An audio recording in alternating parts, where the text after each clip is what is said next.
we have that same situation now in New York that you talked about in California years ago.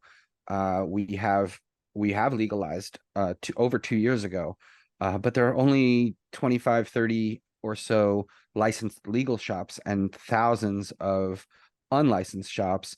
I don't think most of the people who are consumers know the difference of which ones are licensed, which ones aren't, where there's lab testing, where there isn't, where their cannabis is coming from. And it's become a bit of a bottleneck here. What do you propose is a solution? I mean, can we license everyone and let the market decide? Can we speed up the process? What's gumming up the works? What advice do you have for us here in New York? Yeah, the completely unregulated, untaxed underground cannabis market worked perfectly well for a long, long, long time. It worked well in California. It worked well in New York. People got really great weed. New York, it was a little bit expensive. In California, it was less expensive, but it all functioned. It all worked, right? And that was with no regulations at all. And what's changed is we've gotten a set of regulations and a set of taxes that are just crazy. And the reality of it is that the legal market is at a competitive disadvantage to the unregulated market. Right? If you go into, and this is true in New York, it's true in California, it's true in Illinois, it's true almost everywhere. If you go into a legal licensed cannabis dispensary, you are likely to pay twice as much money for cannabis that is half the quality that as you can get around the block at your neighbor's house from your local unregulated weed dealer. What's the solution? The solution is to roll back these ridiculous regulations and these ridiculous taxes. In California, cannabis is regulated more strictly than radioactive waste, and all of those regulations add up to a huge cost. And then the licensing is set up in such a way so that people, it's very difficult for people to get into the market. So here's my ideal, right? My ideal of how to fix the cannabis industry. Everybody goes back to the kind of size of grows that we did in the underground market. 5,000, maybe 10,000 square feet max, right? Anybody who wants to do that is allowed to do it. Right? Unless there's, almost anybody. I can't see a reason that you wouldn't let somebody grow weed because weed's never hurt anybody. So why not, right? Why not allow just about anybody to grow that weed?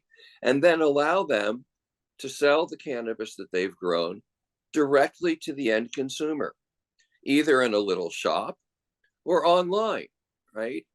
So there's this website called Etsy. It's a pretty big, pretty popular website. And its purpose is to connect artisan producers of goods with end consumers directly.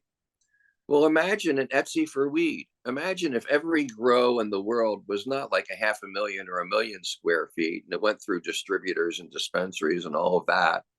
Imagine if you could go online to an online marketplace. You could browse all of the small craft farms that you want to browse. You could order your cannabis there directly from the grower, and UPS or FedEx could bring it to you the next day or 2 or 3 days later, right? The grower is going to get their highest value, right? Because they're selling to the end consumer. The end consumer is going to get the best bang for their buck because they're buying from the producer. All of the financiers, all of the distributors, all of the nonsense that's in between disappears. It's not necessary, right? So we have the technology to do that today, and in my view, that's what we should do. We need to open up the industry to the army of people who love this plant. They may not be super accomplished business people, but they love cannabis and they know how to grow good cannabis. And if we make it reasonably easy for them to grow and sell that cannabis, then we'll have an effective cannabis industry. And to the degree that that these artificial structures are set up with these long supply chains and ridiculous regulations and outrageous taxes, legal market will continue to be failing.